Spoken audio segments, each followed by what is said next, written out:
I welcome you to the Frontiers in Brain Health. In keeping with our theme of cutting edge, very diverse, forward-looking research for this year particularly, we have a focus on nonverbal behavior today, something we haven't really heard about in quite some time.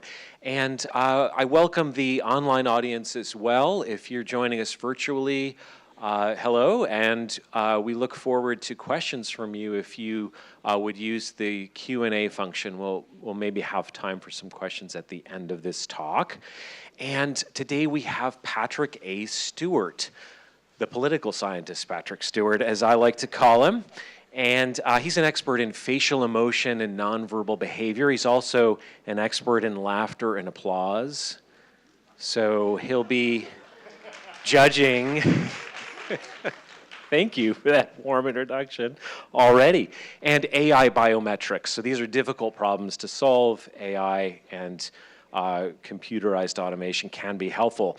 I was at the University of Arkansas Business School in the fall of 2024, and Patrick is one of the most interesting people I met and had a chance to talk with him extensively regarding emotion and emotion in the applied setting, what it does for our social behavior, what it does for our health, our bonding, and where it can go wrong in society. So Patrick did his PhD at Northern Illinois University. He was faculty in public administration at Arkansas State University for some years, and since 2008, he had joined the University of Arkansas Political Science Department, where he is currently. He's also the director of online studies at the University of Arkansas, so he's very keenly aware of student engagement and metrics, how to do this effectively as we've moved to this very digitally reaching society. So he is an author of 5 books, including his most recent, The Audience Decides. He co-created Citizenship Quest, an online educational game, and is a certified facial action coding system expert. And he increasingly is using AI bioinformatic approaches to these hard problems. On a personal note, Patrick is an MMA Brazilian Jiu-Jitsu participant. I won't say champion, but Definitely that shapes some of his thinking about bonding. He also coached rugby, so he is very in tune with the applied case, especially of young men bonding, where it can go right, where it can go wrong, the critical problems for society and for health if it isn't going well. And he's going to aim his academic skills at this lens of power relationships in society for this talk. Welcome, Patrick Stewart.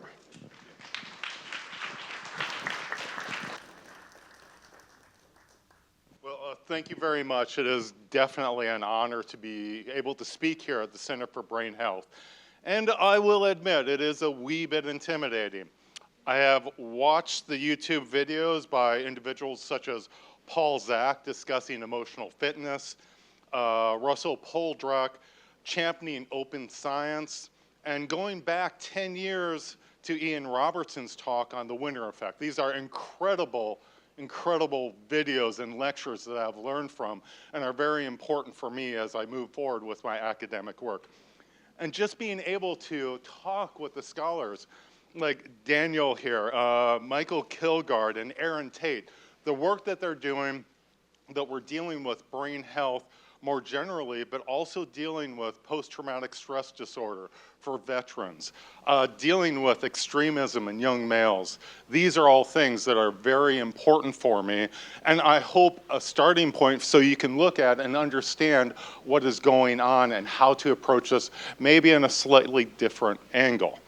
And really, the really impressive thing here, and I heard the term for the first time from Aaron Tate, the idea of a data lake. And the data lake that you have from the Brain Health Project that looks to have surpassed or is surpassing the Framingham Heart Study is the apotheosis of big science. It is truly impressive with the center that Sandy Chapman has built.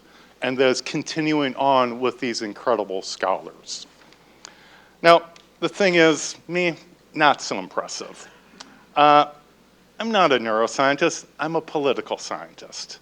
I don't do big science, I do small science. And while I have a famous name, I'm not a big name. So I asked myself, what can I offer you? What can I offer you as far as insights? And it struck me that basically I might be very much of a case study as far as brain plasticity. In kindergarten, school officials told my parents I was intellectually disabled. We used a different term back in the day that's not correct, politically correct. It starts with an R. I was raised as a fundamentalist Christian, and now I'm an evolutionary biologist. And by the time I graduated high school, I had changed schools 9 times. So I dealt with a great deal of dislocation.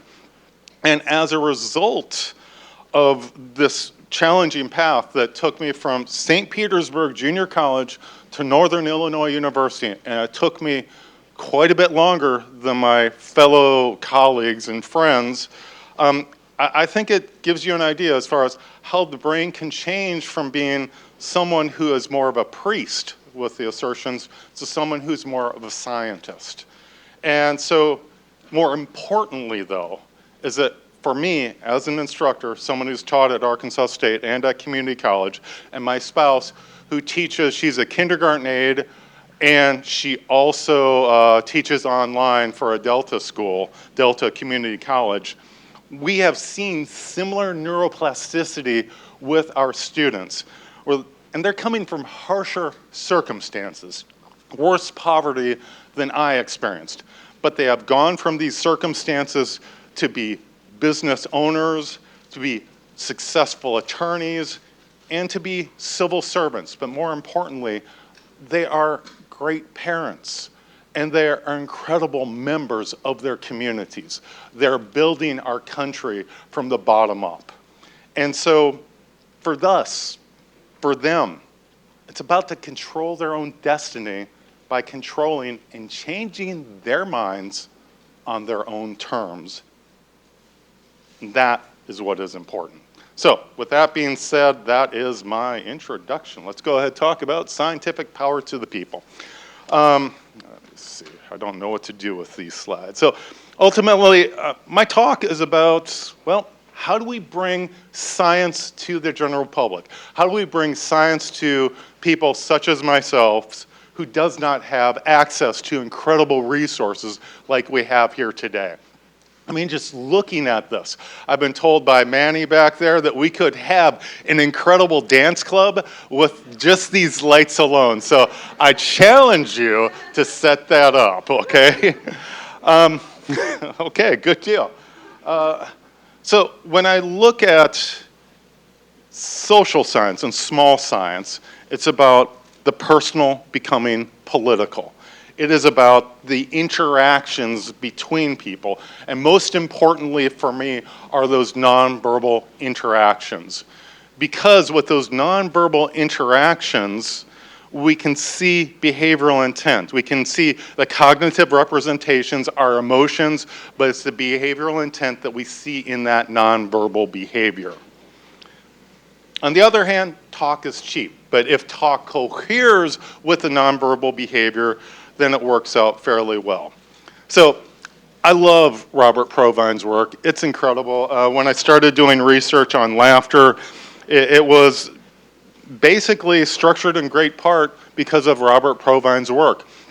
And he talks about the idea that we can use simple observations, anyone can do this, including advanced grade schoolers. And with my 11-year-old daughter, I am trying to teach her how to do the facial action coding system, and she's doing a great job of making faces at me.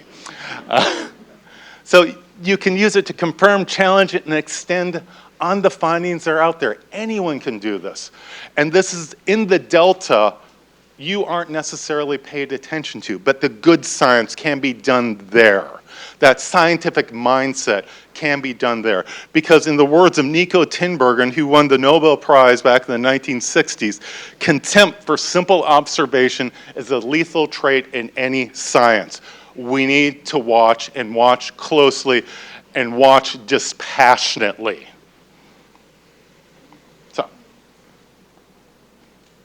So, what I'd like to do is to basically go old school here. Thinking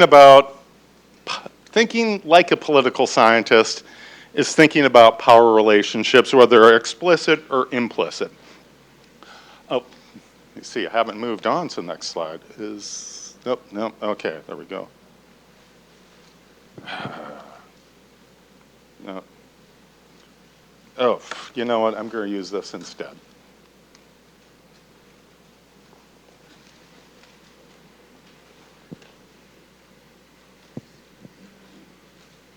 And maybe we can get that dancing going on right now. Okay. Let's go to the next one. Oh, went too far. No, hold it there. Okay, okay. So this is the basic framework that I use. So when I talk about words, and as political scientists, the big challenge with political scientists is we use surveys an awful lot.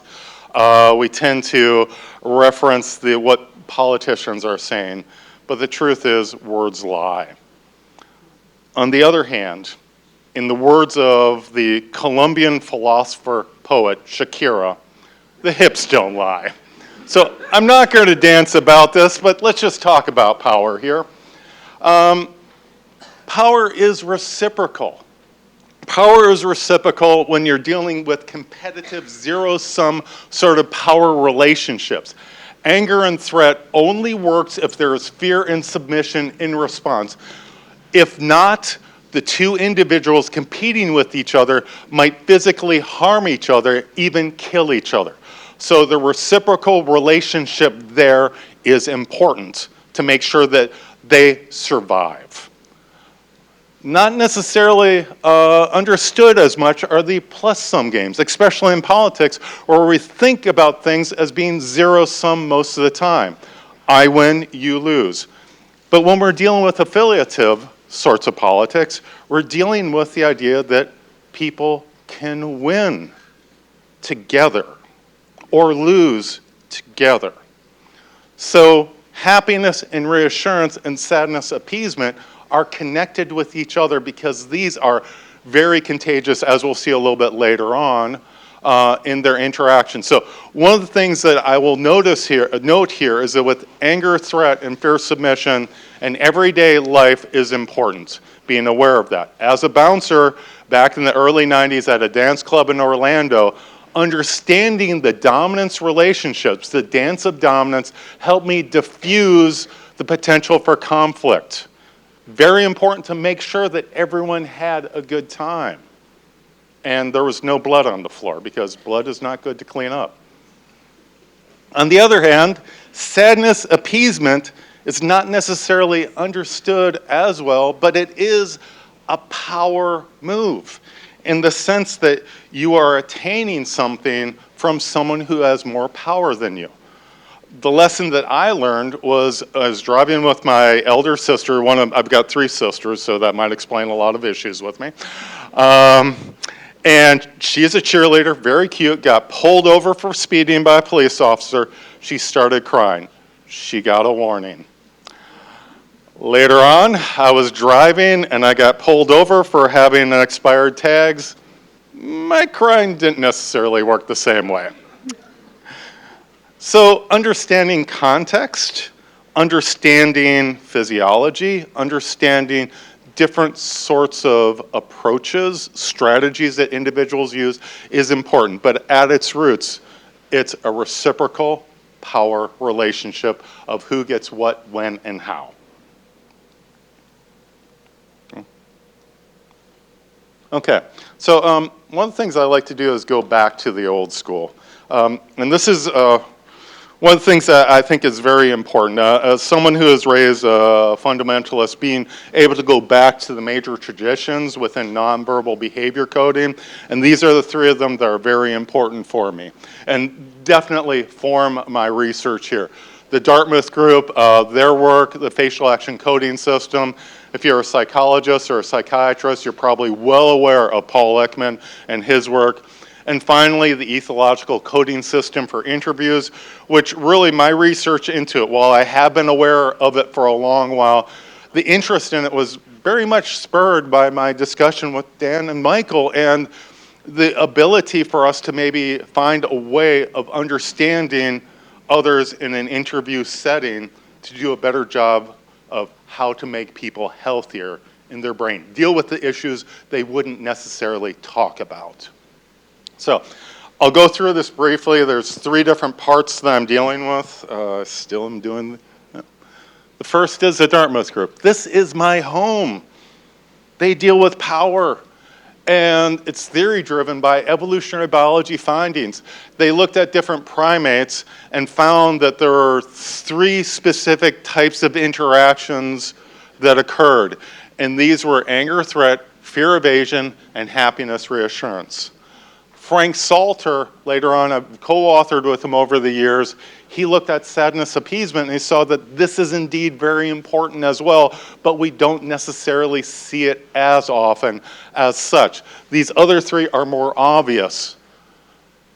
The focus on movement, on nonverbal behavior, very important. And Sandy and I were just chatting about the fact that back in the day when we had VCRs and Betamaxes, oh good Lord, that's going way back. Coding frame by frame is just not possible. So the technology matters in how you approach this. So the emphasis on the molar movements here misses subtleties. And it's not as much of the focus on the body movements as on the face and the head.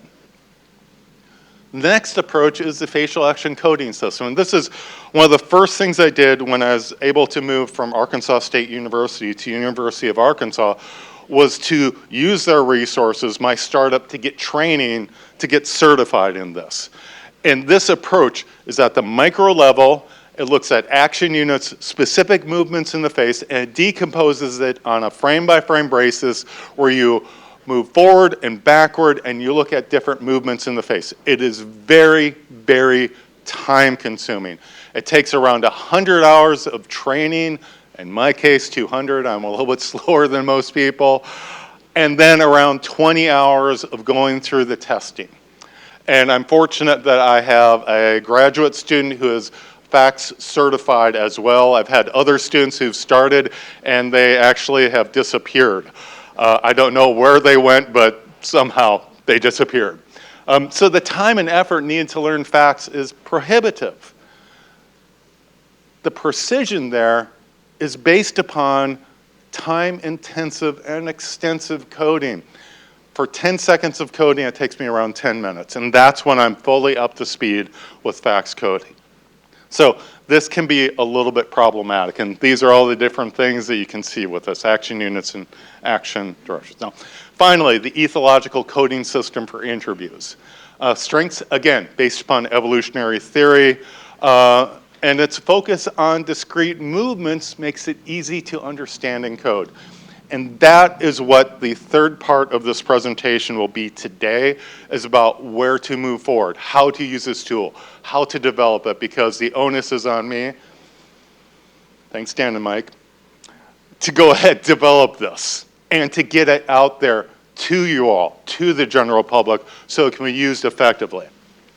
Because there are over 118 different movements, 37 are typically used. And this is a path dependency decision that was made early on in the 1960s, late 1960s, so the categories and behavioral patterns have not been updated.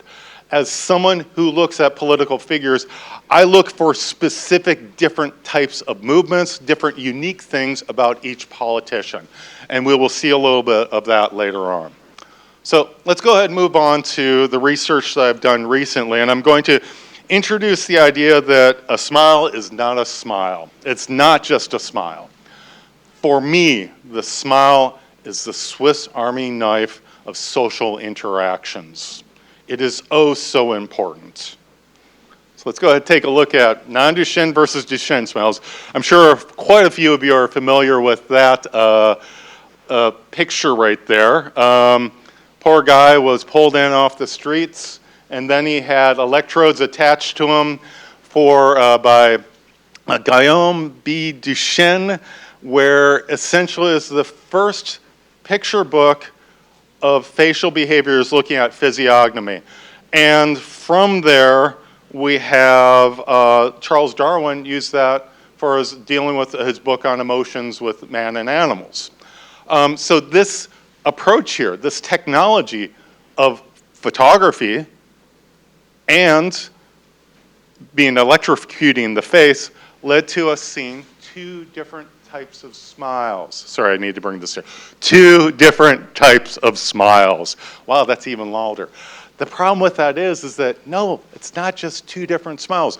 The literature going back in the 1960s, Paul Ekman, while he sees 18 different smiles, it tends to be separated into two different types of smiles. I make the argument, no, we need to look beyond that. With the work of Jan Aran van Hoof, he saw that evolutionary-wise, that we have multiple different smiles, three specific types of smiles. You have all the way here on your right-hand side, the open mouth play face, more or less. And then you have the bared teeth fear face, fear smile on the very left end. In the middle is more of a smile that's along the lines of a non-Duchenne smile. So you see some commonalities, but we're dealing with species that might be more egalitarian, or they might be more paternalistic dominance, one way or the other. There's another term that escapes me right now. We don't have a lot of time, but we do have a picture here because I can say that yes, there are 4 different types of smiles based upon the research that I have carried out and building off of the research by the Niedenthal Emotions Lab at the University of Wisconsin-Madison. Their work, they saw anger threat smiles, happiness reassurance smiles, and sadness affiliative smiles is what they saw.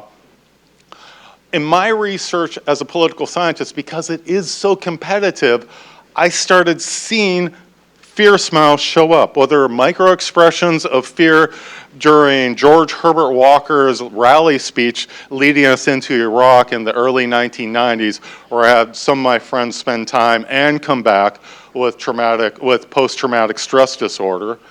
Whether it was debates where you have humor that was used that was seen as potentially damaging to the candidate. We saw the fear smiles punctuating the humor.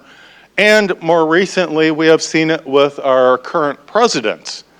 He uses it in a different manner, and I'll talk about this in a second. So let's go through each of these different types of smiles, and then I will contextualize it.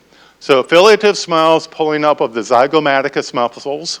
It's pulled up and at an angle, and the lip corners might be tightened or pressed together. Now, contextually, we're not seeing that right here. It'll make sense in a few seconds. The function is to signal appeasement, and it's displayed to create and maintain social bonds. Now, I've worked in the service industry. How many of y'all have worked service industry jobs? How many of you smiled like this?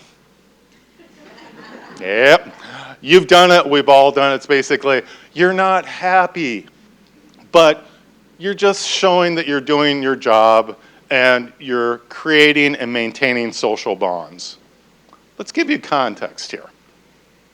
Let's see if this will run. That we would provide guarantees, and that was what was able to allow these companies to go through bankruptcy, to come out of bankruptcy. Under no circumstances would I do anything other than to help this industry get on its feet. And the idea that has been suggested that I would liquidate the industry, of course not.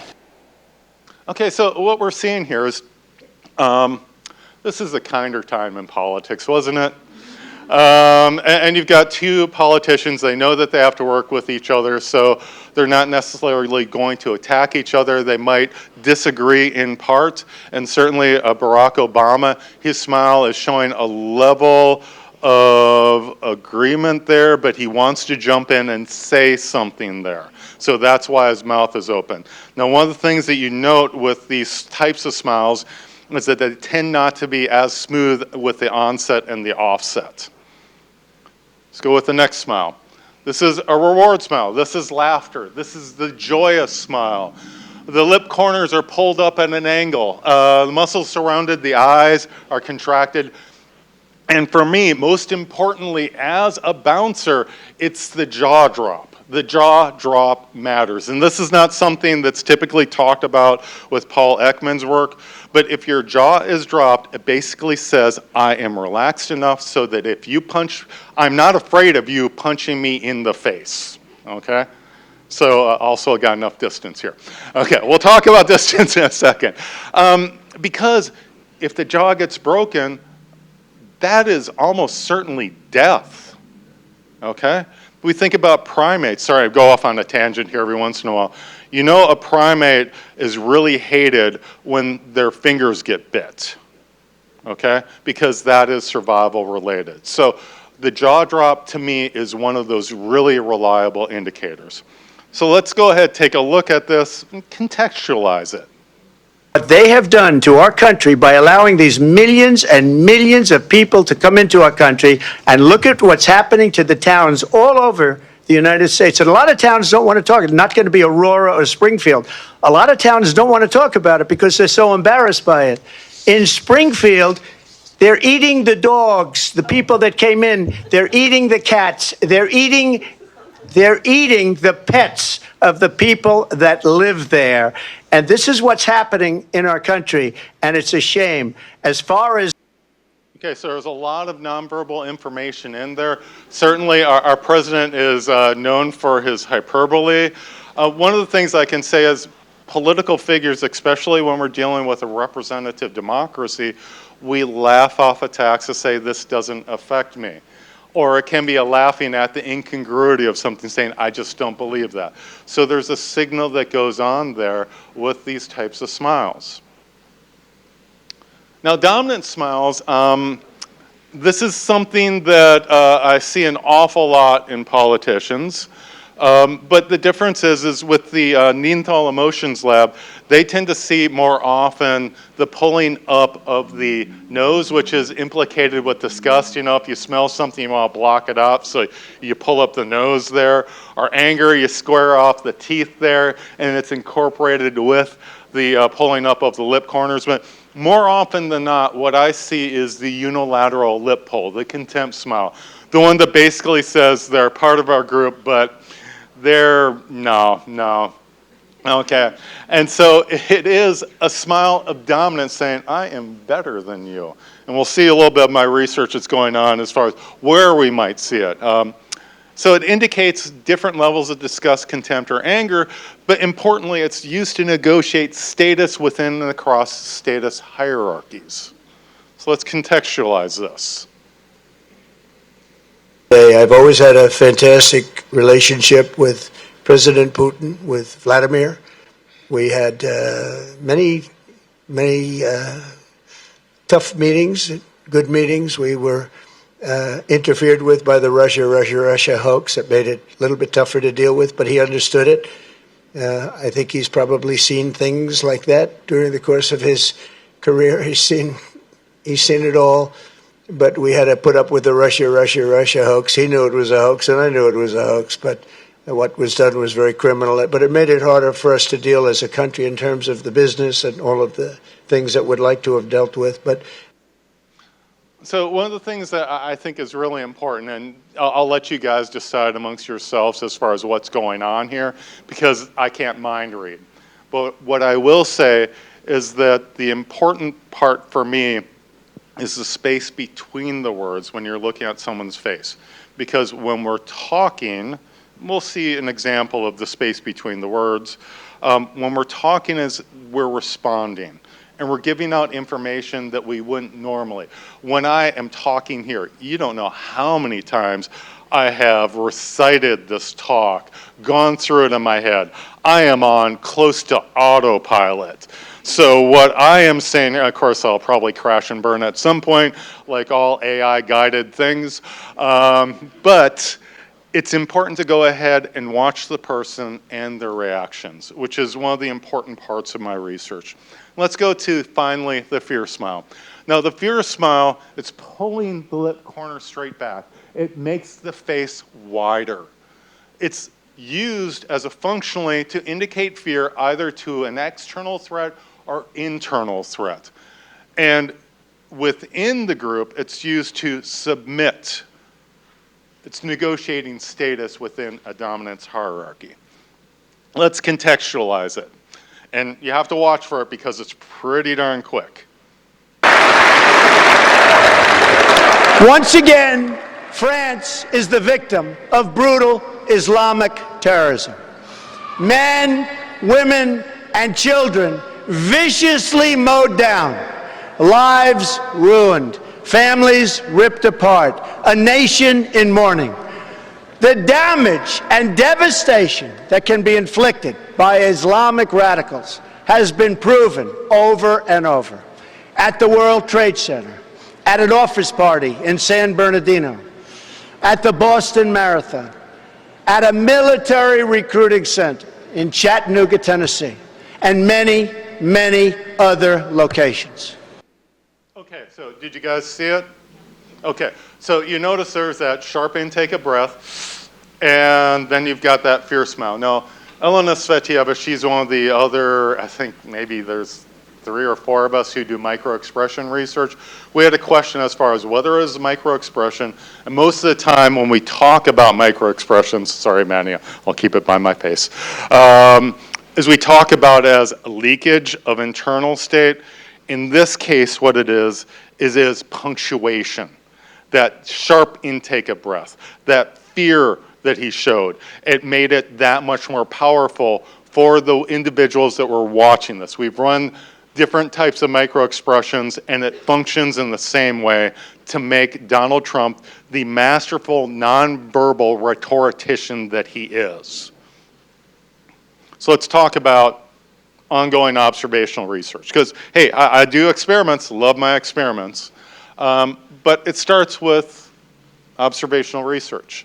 Megan Zingerman, I'm really excited to have her as a grad student. She fax coded for different types of smiles using the AU20, the fear smile, and the AU12 as a trigger and looking for the different action movements. And what we found there is that there are different niches that the different candidates existed in.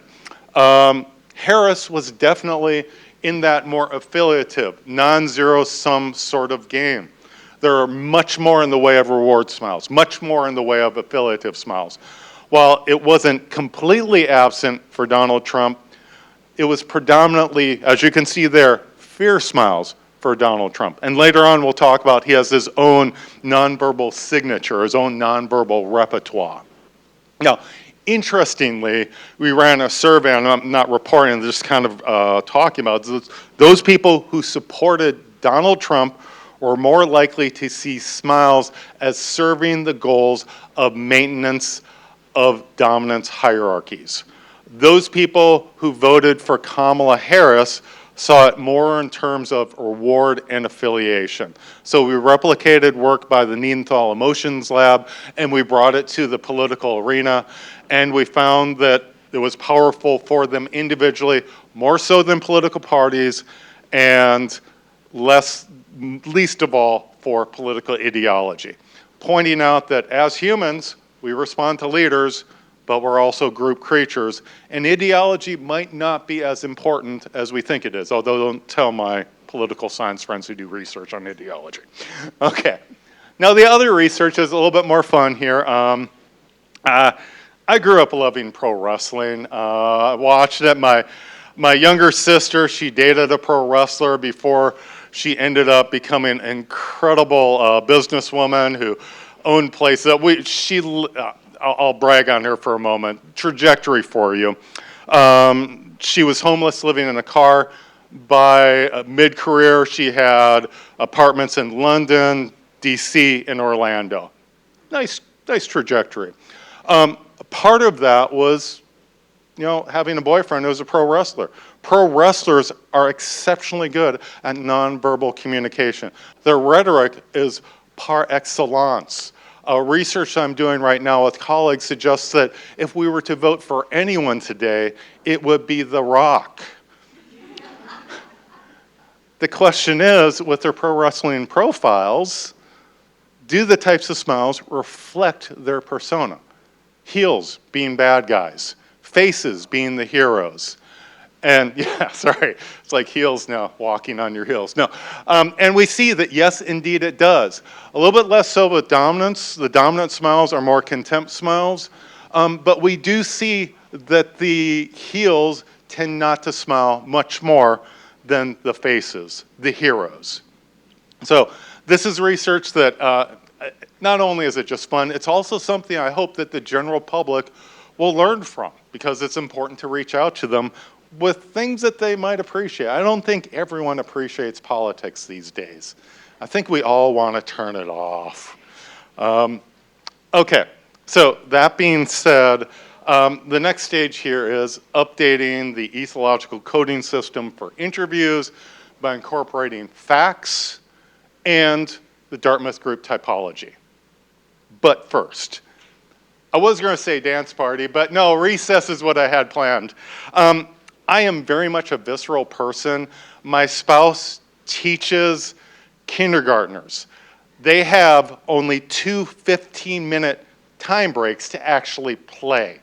I cannot get any work done unless I stand up and move around. So what I want you guys to do is stand up and do me a favor, even though I've come from a fundamentalist background, I want you to shake hands of the persons around you and say, peace be with you.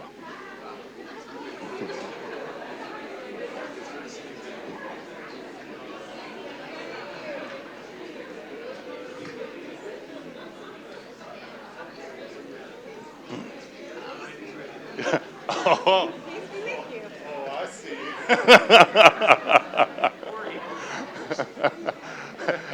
Well, there's a punchline that I have. Actually, it works really well because of that. Yeah, it's punch. Okay, let's go ahead, sit back down. Oh, there we go. We still got some peace be with yous. So breaking it up a little bit. So you guys are shaking hands, right? This is basic haptic information. You probably noticed how firm was the handshake. Was their hand wet or cold? And maybe a few of you afterwards actually touched your face, subconsciously smelling the other person, okay? And there's some interesting research. Now, I saw over here a couple of colleagues just punching each other's hands. It's like, I don't want your germs. I know where you've been. I just thought we'd look cool if we fist bumped. Okay, hopefully they caught it on video so we can go ahead and put it up there, the fist bump. Okay, so as I talked about beforehand, it's Dan and Michael's inspiration that led me to the ethological coding system for interviews and the neuroscientific research that's out there. Yeah, I'm a political scientist talking with neuroscientists, people who love neuroscience. So what can I bring to the table means I have to understand what is on the table. And this is a lot of the work that has been done by Alfonso Troisi, who is a research psychiatrist at the University of Rome. And he has done some incredible work. And I'll highlight a couple of things that he has done because it shows the transition for him understanding depression in terms of looking at nonverbal behavior, dealing with affiliation and assertion, and seeing how it changes across different types of depression. It is a really incredible indicator when someone isn't willing to talk with you to be able to watch them. But also, he was able to look at a comparison group of normal males, which is there such a thing, and schizophrenic male patients.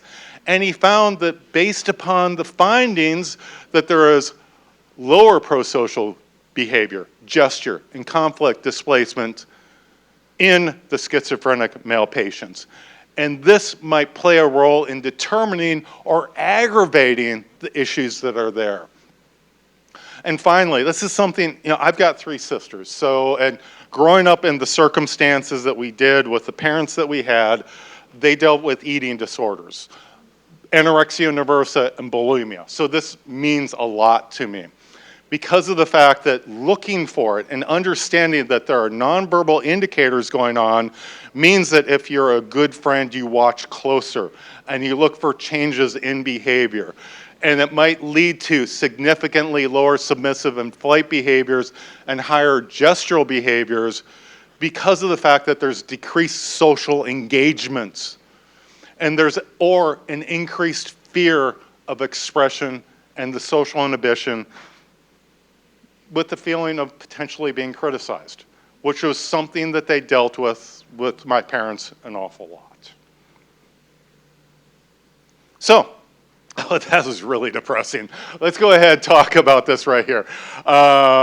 So these are the 37 here. We look at these different terms here and how we can look at it. And so one of the things I want you all to remember is the research has been done. I'm starting in on this with my graduate student as well as with Andy Diallo to look at how this shows up in political events.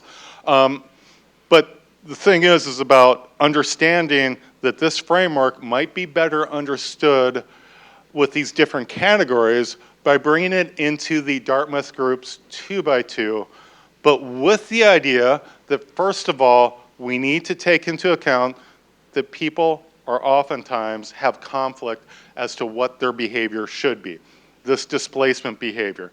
Now, most of the time, and I think I saw a talk that you gave as far as lie detection, is connected with that, is that deception might occur and you might have different minds as to whether or not to go ahead and tell a lie, and it might show up in some of these displacement or conflict behaviors. But also, one of the things that Megan and I noticed is that there was not that sadness appeasement, that resignation category. Despite the fact that we have seen it extensively in politics. Just this morning, I was watching CNN and seeing the, I think it was the Attorney General for Chicago, and he was crying as far as being able to not having a judicial stay on the federal troops, y'all's troops, showing up in Illinois. Don't invade Illinois, please. Don't. Please don't invade Arkansas either. But anyhow, okay, so I'll move on.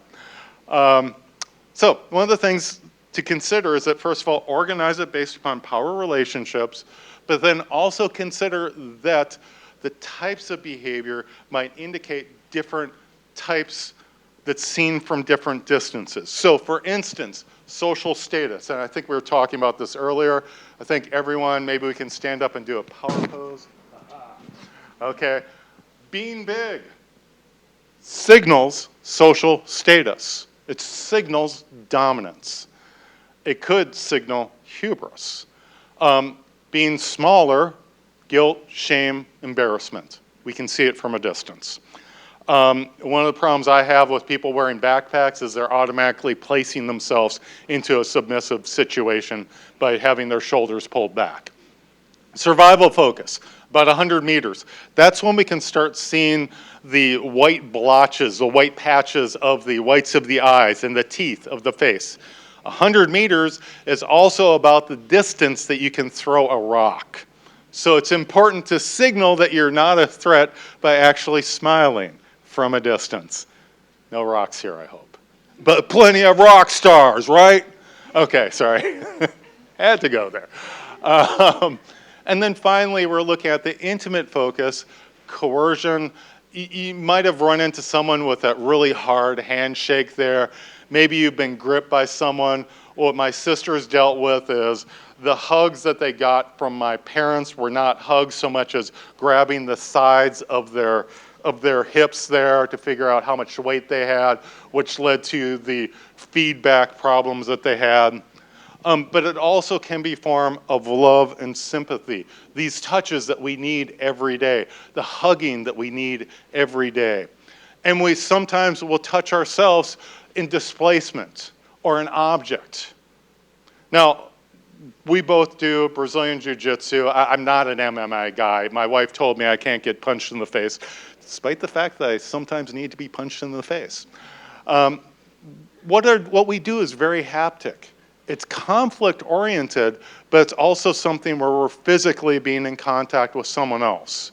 It's something that we need, just like all of us need hugs. We need that part in our life. If we don't have that, things go awry. Now, other aspects of this, vocalics we can hear from a distance. Verbal is a little bit closer. Incorporating that is important for understanding nonverbal behavior more generally. So, I'm going to go through these really quickly because, actually, I'm pretty much on time, am I not? Okay. I'll just focus on a couple of them. The dominant smile is, so when it's bolded, that's something from the original ECSI. If it's starred, it's something that we built in and we thought that it really needed to be added. So for instance, the jaw clench right there, the clench of the hand into the fist, these are real good indicators that conflict is about to occur. As a bouncer, that clenching of the fist by the side and the clenching of the jaw was a dead giveaway that I need to step in between and slow things down and maybe bring the combatants outside.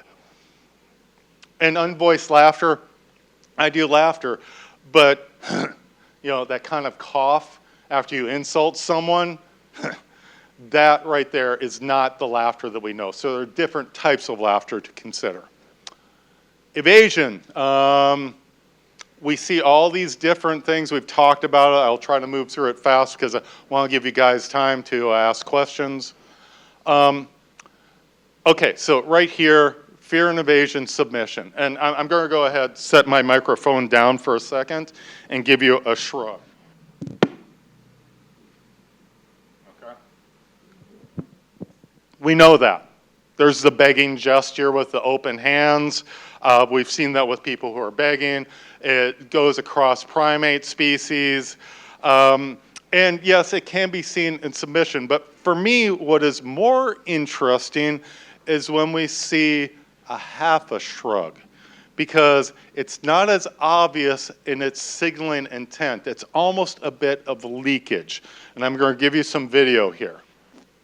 The people here that are seeking advice from the foreign policy experts in the Republican side, they served in my dad's administration, my brother's administration. Of course that's the case. But I'm my own man. Let you respond, and we'll move to our next. Because you haven't paid any federal income tax for a lot of years. I've said and done things I regret, and the words released today on this more than a decade-old video are one of them. Anyone who knows me knows these words don't reflect who I am. I said it, I was wrong, and I apologize. We've defended the borders of other nations while leaving our own borders wide open for anyone to cross and for drugs to pour in at a now unprecedented rate. I'm going to bring back millions of jobs. Protecting our workers also means reforming our system of legal immigration. And we must support the victims of crime. I have ordered the Department of Homeland Security to create an office to serve American victims. The office is called VOICE, Victims of Immigration Crime Engagement. Okay, so this might be seen as a form of displacement. They're very subtle, and sometimes you wonder if it's an actual shoulder shrug or it's just a shifting of the shoulders. But it is there, and it is a useful tool. Now, for our current president, one of the things I have noticed, his rhetoric, he believes it when he's speaking off the cuff, is incredible as a rhetorician, or was incredible. When he's reading off of a teleprompter, however, a prepared message, that's when there's conflict that might occur with the message that's given him and what he believes. Okay, so displacement, happiness, reassurance. The winks, we don't see the winks as often these days, do we? Thank God. But it does occur. Reward smiles, we place it right there. These are obviously people connecting with each other through relaxation. And the sadness appeasement is what we have added with the affiliative smile, which might not necessarily be seen as sadness per se. It's a little bit higher up, but it certainly is appeasement. And we certainly know about tears. Tears are a costly signal. The lower lip out, if you've got children or dealt with children, that lower lip sticking out is very much an indicator of sadness. Sobbing, sighing, and potentially sniffing. Now, versatile movements, and this is in the description before I decided to go full in on the ECSI, I was going to focus a lot more on eye blinks. But what I will say is that when you do research, counting eye blinks can be tedious. Probably, did you do any eye blink counting? Oh, you're fortunate. It's a really good indicator of your arousal. And so it's something that the presidents who have higher eye blink rates are seen as more likely to have lost debates than one with lower eye blink rates. And you can index it to different statements and see how that statement might have led to a higher eye blink rate. Now, it hasn't been studied as much in the political arena, but there are blink storms as well where there are multiple eye blinks at a time. I'm looking forward to studying that more. There's so much more. Okay. So, going to leave you with a few things before I get to my conclusion. The idea of reliable versus versatile signals. Reliable signals are the things that you know when someone's posing them, they're actually feeling them. Okay? So, for instance, if I go ahead and pull up my frontalis medialis and my eyebrows, the corrugator muscle together to make that U-shaped sadness shape there. If I hold it long enough, I'm going to start feeling sad. If I start laughing and smiling, even if I don't feel it, over a period of time, I am going to feel it. Matter of fact, because of the stress of presenting to you all in this circumstance, with these incredible lights, I had to go in the bathroom and smile at myself. I changed my mindset because of it. Brain plasticity. Okay. Also important is the idea of mimicry and contagion. Laughter is easily mimicked, which leads to feedback in the body, which leads to emotional contagion, which leads to cognitive assessments. Sadness, very similar. Now, the question is, with these automatic responses, is this something that's more of an affiliative because it brings people together? Whether it brings people together in happiness by everyone laughing together, or sadness by people crying together. My spouse and I love watching, All Creatures Great and Small. And there's always a tear-jerker moment in there that I'm tearing up, she's tearing up, it's just wonderful. And the Larry King effect suggests that the higher the status, the more likely you're going to mimic. So let's go ahead and briefly show this. We've got 6 minutes. Now, one of the things, and there's no audio here, this is research that Megan has carried out with the classic ECSI. But if we notice by looking at Donald Trump, he has a specific nonverbal repertoire, as do we all. His nonverbal repertoire typically involves fear smile, appraisal of some threat, moving directly into some anger movement, which is the pursing of the lips, or maybe a sticking out of the tongue, which is also a rejection of sorts. So you can see this cycle in him. And this gives us a good indicator as to what he is potentially thinking at that moment. So understanding individuals means paying attention to their nonverbal behavior. Okay, so some closing thoughts. Let's hope I've got them right. Okay, UTD grads here? Any UTD grads? Students? Okay, this is great. I've got a really good friend of mine, and we took our kids, a group of us took our kids to an orchard. They were out playing, doing middle class things that are really weird for me, coming from a working class background. And I was talking about, is there anything interesting, different about University of Texas Dallas? Because, well, I was one of the first undergrad classes. Here is in the 90s when it went from being juniors and seniors to bringing in freshmen and sophomore.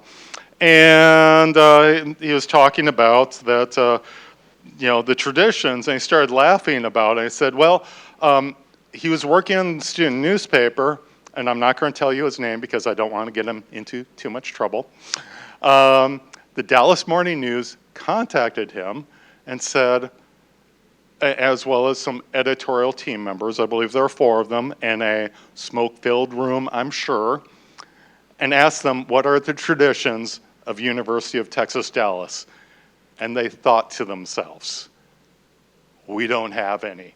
Let's make some up. They created it on whole hog, building on things that were there, elaborating on it. Within about a year, it was a part of the traditions that were talked about when people got the tours. Now, the thing is this is actually probably okay, maybe a little bit ethically challenged, but it brought students together. Traditions bring us together. Traditions let us build on something. It can be very affiliative. However, if we want to respect the traditions, we have to question them. We were talking about this a little bit earlier with how do you know who good workers are?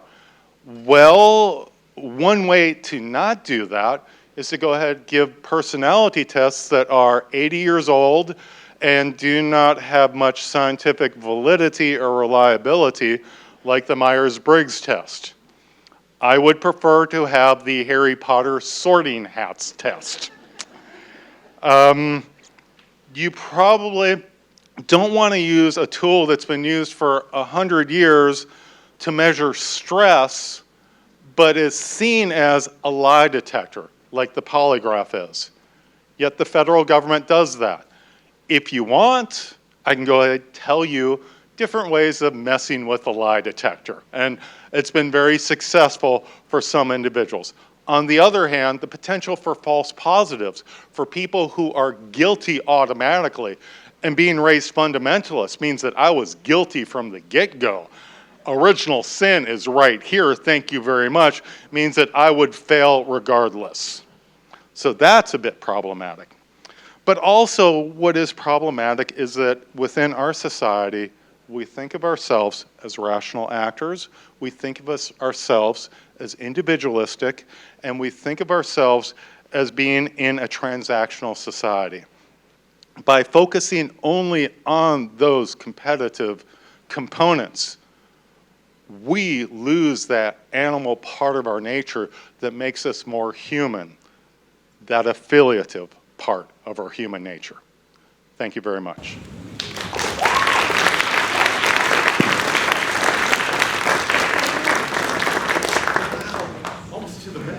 Right. Thank you, Patrick Stewart. We have time for maybe just a couple questions. Any burning questions out there?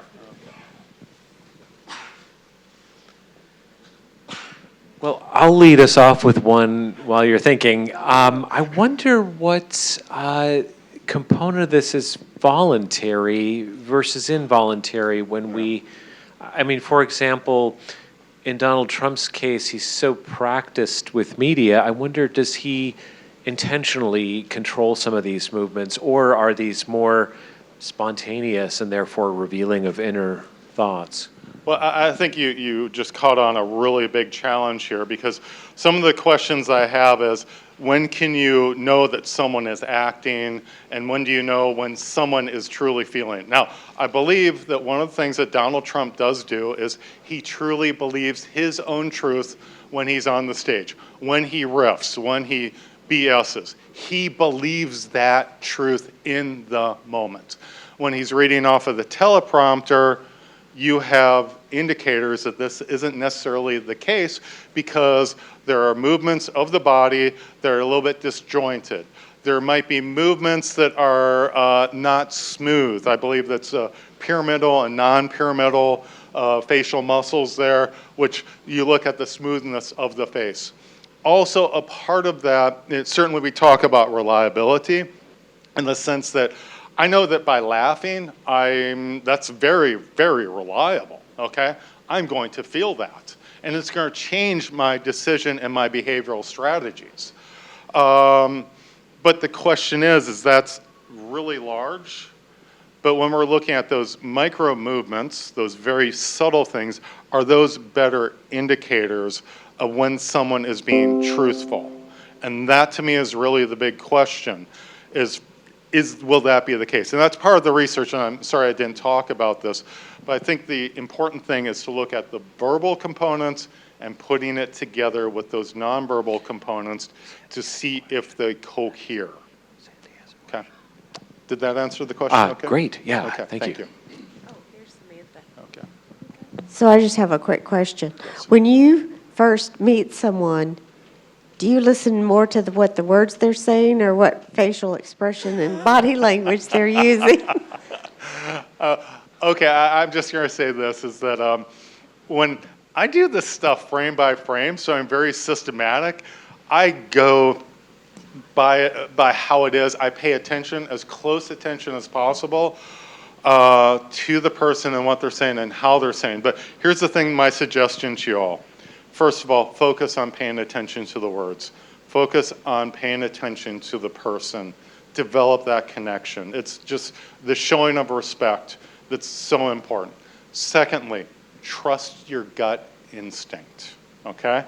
Your gut instinct is there for a reason. Not necessarily saying, oh, this person is definitely lying or this person is definitely telling the truth, but it might say something's a little bit off here. What's off? Which leads you to the question, which leads you to another question.